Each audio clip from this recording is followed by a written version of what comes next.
In this video, we will install WordPress on our website through DirectAdmin. Let me introduce you to our web hosting plans first. Our web hosting starts from 60 rupees per month or $2 per month. I have added the link in the description. So if you want to install WordPress, then first go to your client area and then click on login to DirectAdmin. And this is our website. On this website we will install WordPress.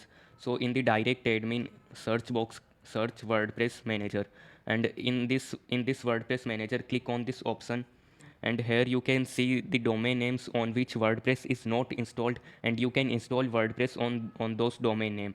So if you have added an additional domain name and you can't see that domain name here, then select the domain from here, and after selecting you will be able to see those domain names here.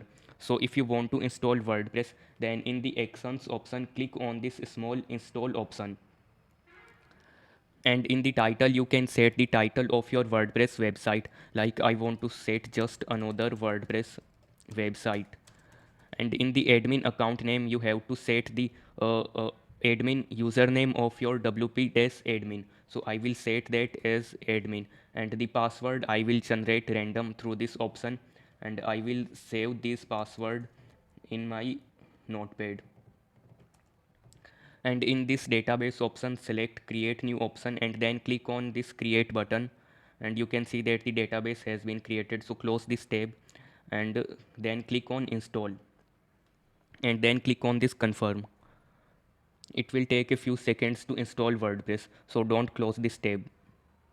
You can see that the WordPress has been installed. Now if we refresh our website, then you can see that our WordPress has been installed. Now if you want to log in to your WordPress dashboard, then click on this dashboard option, or you can also type your domain name /wp-admin.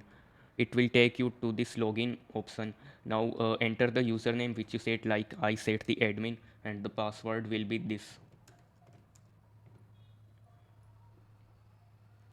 And you can see that the WordPress has been logged in. So this is how you can install WordPress, and if you have any doubts or questions, then you can comment on this video.